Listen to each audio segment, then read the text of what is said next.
Hey everyone, and welcome back to the channel. Today, we're journeying to one of the world's most iconic wonders, Machu Picchu. Millions of people visit this breathtaking Inca citadel, but what if I told you that most of them only scratch the surface? They snap that classic photo, wander through the main plazas, and then head home, completely unaware of the hidden gems they've missed. Well, not you. Because in this video, I'm going to share the secrets that will transform your trip from a typical tourist visit into a once-in-a-lifetime adventure. So grab your hiking boots and let's uncover the real Machu Picchu. First up, let's talk about some incredible spots right inside the main citadel that most people walk right past. When you're near the main viewpoint, look for a sign pointing to the Inca Bridge, or Ponte Inca. This isn't some grand suspension bridge. It's a narrow, cliff-hugging stone path with a deliberate gap that could be bridged by a couple of logs. This was a secret, secondary entrance to the citadel, a brilliant defensive feature. The trail itself is a bit hair-raising, carved directly into the sheer cliff face, but the views are absolutely jaw-dropping, and it gives you a real sense of the Incas' engineering genius. You can't cross the bridge itself anymore, but the short, thrilling walk to the viewpoint is an experience most visitors completely skip.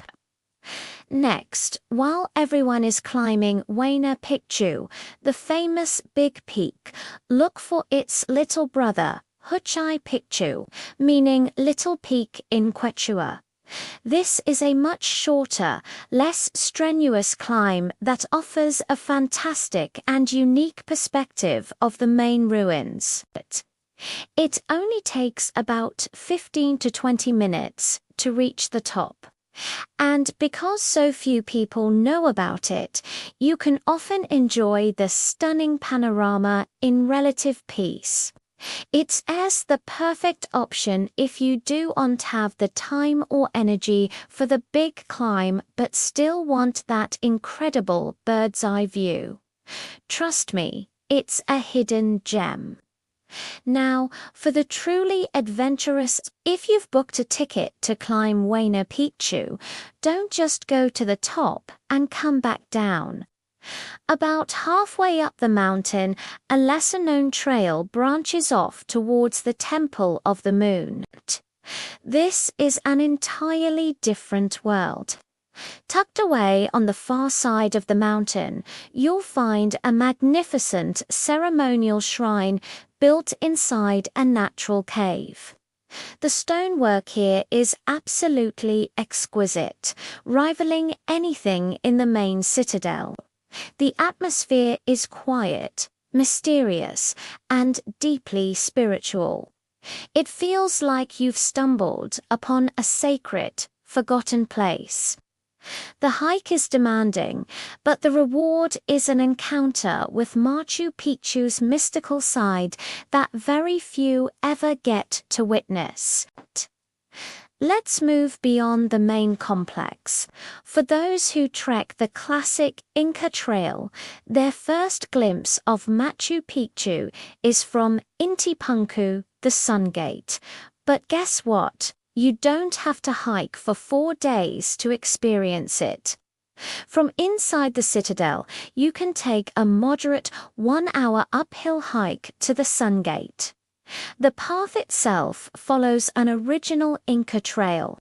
As you ascend, the citadel gets smaller and smaller, and the panoramic views of the surrounding mountains and the Urubamba River Valley become more and more spectacular.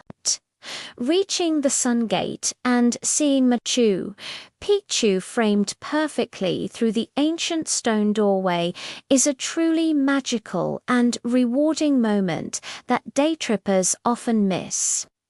While you're walking around, I want you to slow down and really look at the walls. I mean really asterisk look. Most people see a bunch of rocks, but you should look for the fine Inca stonework. Notice how some walls are made of rough field stones, while others, particularly around temples and royal residences, are made of perfectly cut, pillow-like granite blocks that fit together without any mortar. Run your hand over them, you can't even fit a credit card between the stones. This difference in quality wasn't random, it signified the importance of the building. Finding these examples of master craftsmanship helps you read the story of the city and appreciate the Incas' incredible skill. Speaking of stories, did you know the layout of Machu Picchu is believed to represent a condor? The main plazas and temples form the body, while the two prominent peaks, Huayna Picchu and Huayna Picchu, form the wings and head. The Incas revered animals like the condor, the puma, and the snake, which represented the heavens, the earth, and the underworld. As you explore, try to see the site through their eyes. Look for rock carvings that resemble these animals. For example, at the Temple of the Condor, a natural rock formation on the ground looks like a condor's head and neck, with the man-made walls behind it forming the wings. Spotting this hidden symbolism adds a whole new layer of meaning to your visit. Now, let's talk about the magic that happens outside the famous ruins. Machu Picchu is not an island. It's the heart of a vast network of trails and sacred sites. Instead of just rushing in and out, consider some of the hidden hikes in the area. A beautiful, easy option is the walk to the Manda Gardens. It's a peaceful stroll along the river from Aguas Calientes, leading to a lovely botanical garden and a waterfall.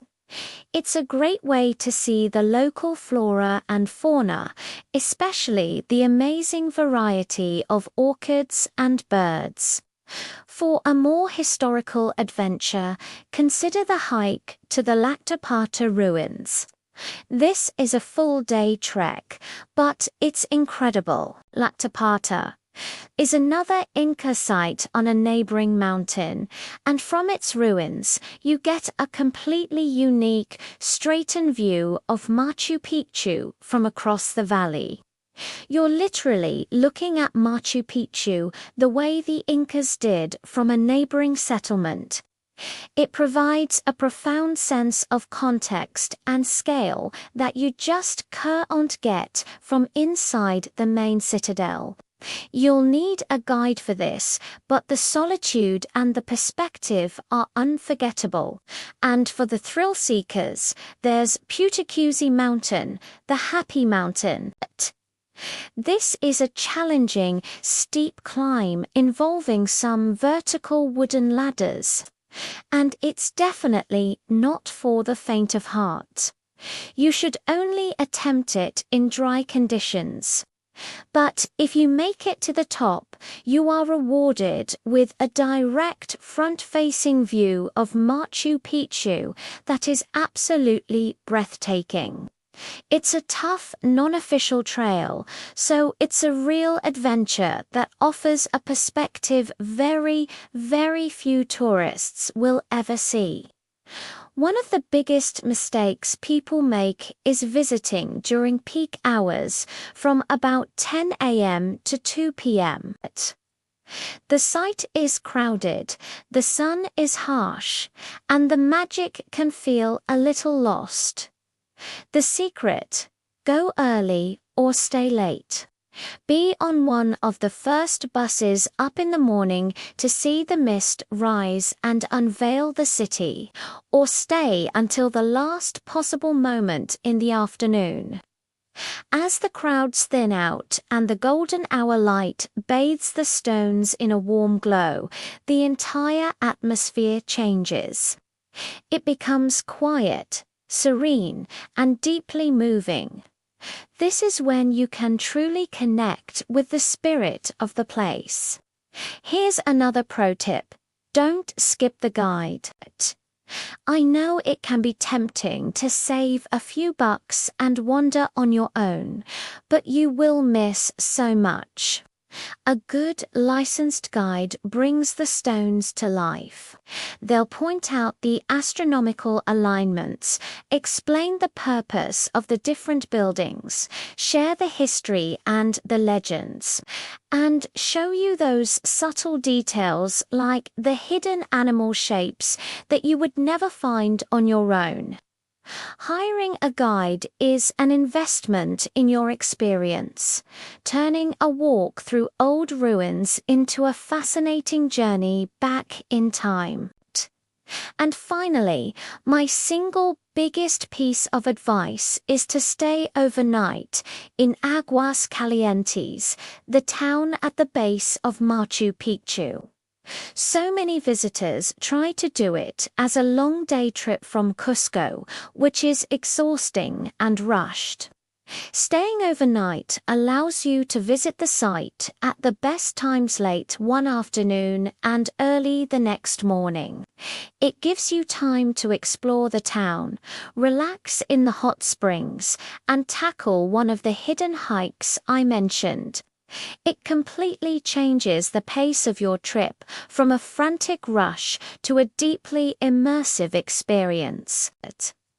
So there you have it, the secrets to experiencing the real Machu Picchu. It's about more than just a photo. It's about discovery, adventure, and connection. Look for the Inca Bridge. Climb Machu Picchu, find the Temple of the Moon, and hike to the Sun Gate. Slow down, appreciate the details, and explore the trails beyond the main gate. I promise, if you do even a few of these things, your trip will be infinitely richer and more memorable. Thanks so much for watching. If you found this video helpful, please give it a thumbs up. And do not forget to subscribe and hit that notification bell so you do not miss our next adventure. Have you been to Machu Picchu? Did you discover any other hidden gems? Let me know in the comments below. Until next time, stay curious and keep exploring.